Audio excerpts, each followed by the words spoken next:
আসসালামু আলাইকুম এভরিওয়ান। আশা করছি আপনারা সকলে ভালো আছেন। আজকে হচ্ছে আমাদের টুর্নামেন্টের ডে 8 অ্যান্ড ডে 7 এ আমরা কভার করছি আমাদের আ যে টার্গেটটা ছিল এটা আমরা ইজিলি কমপ্লিট করছি। অ্যান্ড ডে 8 এ আমরা ট্রাই করব ইনশাআল্লাহ বেস্ট অফ বেস্ট কিছুই করার। এখন সবসময় আমি আপনাকে একটা কথা বলতে চাই যে ট্রেডিং আসলে কতটা পরিমাণ ইজি। আপনারা যারা ট্রেডিংকে খুবই ইজি ভাবেন, ট্রেডিং এতটাও ইজি না। ট্রেডিংকে যতটা কমপ্লিকেটেড ভাবেন, ট্রেডিং এতটাও কমপ্লিকেটেড না। ট্রেডিং তাহলে কি? আপনার consistency, discipline each and everything এর উপরে আপনার ট্রেডিং ক্যারিয়ার। আমার কথা কি বুঝতে পারছেন? ট্রেডিং আপনার ডিসিপ্লিন অ্যান্ড কনসিস্টেন্সির উপরে আপনার ট্রেডিং ক্যারিয়ার। আমরা অনেকে অনেকভাবে ট্রাই করি প্রফিটেবল হওয়া, কিন্তু পারি না বা পারলেও ওইভাবে স্টেবল হয়ে পারি না। বাট এই যে টুর্নামেন্টটা আমি লঞ্চ করেছি, এটা আমি ফুললি ডিসিপ্লিনের সাথে উইদিন 15 ডেজ আমি আমার হোল টার্গেট কমপ্লিট করব। অ্যান্ড আমি ওয়েট আগে এন্ট্রিটা নিয়ে নিই। আরেকটু নিচে আসলে বাইঙে যাব। এখান থেকে নেওয়া যায় একটা, যদিও আমার নিচে নেওয়ার ইচ্ছা ছিল। যদি প্রিভিয়াস ক্যান্ডেলের উইক ব্রেক করে আমরা ওখান থেকে 2-3টা বাইংয়ের জন্য ট্রেড করতে পারি। সো দেখা যাক কি হয় আমাদের। বাট আমরা এই যে জায়গায় আছে না, এই জায়গায় এন্ট্রিটা নিলে ফুললি সেফ থাকতো আমাদের। মানে এই যে মাউসের কার্সার যে জায়গায় রাখছি আর কি। হোয়াটএভার, আমি এখানে কেন ট্রেডটা নিয়েছি খুব সিম্পলি যদি আপনাকে এক্সপ্লেন করার ট্রাই করি। মার্কেট খুব সুন্দরভাবে এফএসসি প্যাটার্ন মেক করতেছে। এফএসসি প্যাটার্নে আপনার ডিফারেন্ট, আমি এখানে কি দেখছেন যে আমি এখান থেকে বাইং এর জন্য ট্রেড করলাম উইথ সেফটি মার্জিন। দেখেন মার্কেট প্রিভিয়াস ক্যান্ডেলগুলো একদম সেম টু সেম লেভেল থেকে আমাদের ওপেনিং নিচ্ছিল। ঠিক আছে, সেম টু সেম আমাদের লেভেল থেকে ওপেনিং নিচ্ছিল। এই ক্যান্ডেলের ক্লোজিং থেকে আমাদের এইটা এন্ট্রি করছে। ঠিক আছে, আরে আবার এন্ট্রি পড়ছে, আমি তো এই এন্ট্রি নেই। আচ্ছা যাই হোক, আশা করছি তো প্রফিট দিবে। এই ক্যান্ডেলের ক্লোজিং থেকে এটার ওপেনিং, এটার ক্লোজিং এর একটু উপরে থেকে হালকা একটু গ্যাপ আপ করছে যদিও। এটার ওপেনিং, এটার ক্লোজিং থেকে এটার ওপেনিং, এটার ক্লোজিং থেকে এটার ওপেনিং, এটার ক্লোজিং থেকে এটার ওপেনিং হয় না, গ্যাপ আপ করে ওপেনিং করছে। মিনস টু কি, মার্কেট এখন প্যাটার্ন ব্রেক করবে। কোন দিকে ব্রেক করবে? বাইং সাইডে। যেহেতু মার্কেট সেলিং পজিশনে আছে, ফুললি আমাদের কি একটা ডাউন ট্রেন্ডি মার্কেট।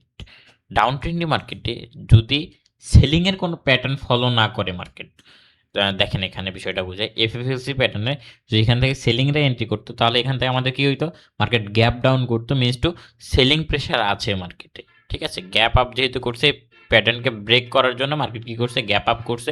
দেন আমরা ওই গ্যাপ আপের সুযোগ নিয়ে সেফটি মার্জিনে আমরা বাইংয়ের জন্য ট্রেড করছি। কারণ কি, প্রিভিয়াস এই ক্যান্ডেল দেখেন তেমন কিন্তু নিচে কোনো উইক নেই। আমরা হালকা একটু সেফটিতে বাইংয়ের জন্য ট্রেড করছি অ্যান্ড আমাদের এটা প্রফিট দিয়েছে।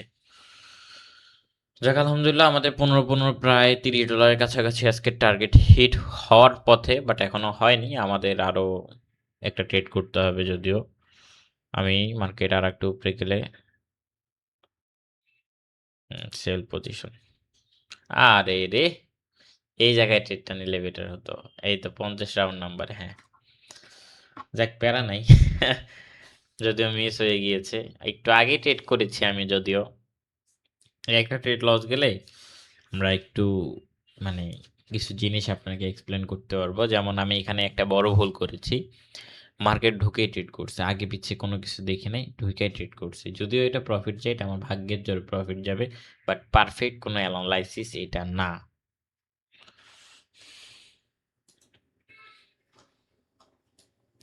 আগে আমি মার্কেটে আসবো, মার্কেটের এই পর্যন্ত লেভেল আছে, লেভেলকে ব্রেকআউট করার জন্য মার্কেট ই করছে। সো আমার এন্ট্রি হবে এই জায়গায়, আমার এন্ট্রি হবে মার্কেটের এই জায়গায়। এই জায়গার নিচে আসলে আমি বাইং এর জন্য ট্রেড করবো। আর একটু নিচে আসলে, উফ রে, এই জায়গায় ট্রেডটা নিতে চেয়েছিলাম। দেখেন আমি আপনাকে দেখাই, ট্রেডটা আমি এই জায়গায় নিতে চেয়েছিলাম। এখানে আসলে এই জায়গায় 100% প্রফিট দিবে, আপনার গ্যারান্টি দিয়ে থাকেন এই জায়গায় 100%। যদি এই জায়গা থেকে এন্ট্রি নিতাম না, 100% মার্কেট প্রফিট দিত। আমি কিন্তু এই লেভেল ধরেই রাখছিলাম আগে, যে এই জায়গা থেকে বাইং এর জন্য ট্রেড করবো। যাক এন্ট্রিটা যদিও মিস হয়েছে।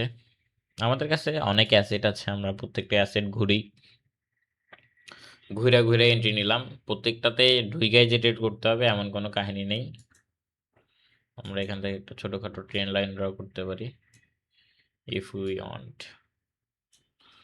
So train line market breakout করছে, বড় সড়ো ক্যান্ডেল দিয়ে মার্কেট রিট্রেসমেন্ট ক্রিয়েট করবে, এটাই স্বাভাবিক। যেহেতু এত বড় একটা ক্যান্ডেল মেক করছে মার্কেট অ্যান্ড প্যাটার্ন মেক করছে রেড গ্রিন রেড, এখান থেকে মার্কেট বাইং পজিশনে যাওয়ার কথা।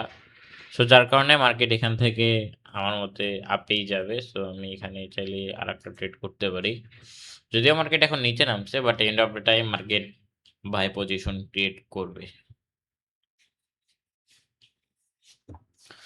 আমাদের আরও 30 সেকেন্ড আছে অ্যান্ড বলছিলাম যে মার্কেট বাইং পজিশন ক্রিয়েট করবে অ্যান্ড অলরেডি কিন্তু মার্কেট আপওয়ার্ড ডিরেকশনে যাওয়া মুভ করা স্টার্ট করে দিয়েছে। ট্রেডিংয়ে আপনার কনফিডেন্স যত বেশি হাই থাকবে তত আপনি প্রফিটেবল, বাট কনফিডেন্সটা যাতে ওভার কনফিডেন্স না হয়ে যায় এটাও মাথায় রাখতে হবে। ওভার কনফিডেন্স কোনো কিছু ভালো না। আমি যদিও এটা প্রফিটের আমার 100% গ্যারান্টি ছিল, বাট যদি ফুল ব্যালেন্সে রিস্ক নিতাম হয়তোবা যদি কোনো কারণে ওটিসি ম্যানিপুলেশন করতো আমার ফুল ব্যালেন্স ফাঁকা হয়ে যেত। আমি ফুল ব্যালেন্সের কিন্তু কোনো রিস্ক নিই নাই। আমি আমার ব্যালেন্সের জাস্ট 5 to 10% রিস্ক নিয়েছি। আমার আজকের মোটামুটি টার্গেট হিট হয়ে যাওয়ার কথা। ডে 8-এ আমাদের টার্গেট ছিল হচ্ছে আপনার $499, যদিও আমরা একটু এক্সট্রা পরিমাণে বেশি প্রফিট করে ফেলেছি। হোয়াটএভার প্রফিট হয়েছে তো আমাদেরই হয়েছে। সো ডে 8 আলহামদুলিল্লাহ আমাদের খুব ভালোভাবে ক্লোজিং দিয়েছি আমরা। অ্যান্ড ডে 9 আমরা দেখব যে আমরা আবার কিভাবে নিজেদের ব্যালেন্সকে গ্রো করি। সো কেমন লাগলো ভিডিওটা মাস্ট বি কমেন্ট করে জানাবেন। আজকের জন্য এতটুকুই। সকলে ভালো থাকবেন অ্যান্ড যারা আমাদের গ্রুপে জয়েন হতে চান জাস্ট নিচে দেওয়া লিঙ্ক থেকে নিচে আমাদের গ্রুপের ডিসক্রিপশন বক্সে আমাদের গ্রুপের লিঙ্ক দেওয়া আছে, আপনারা জাস্ট লিঙ্কে ক্লিক করে গ্রুপে জয়েন হতে পারবেন। সো ভালো থাকবেন। আসসালামু আলাইকুম, আল্লাহ হাফেজ।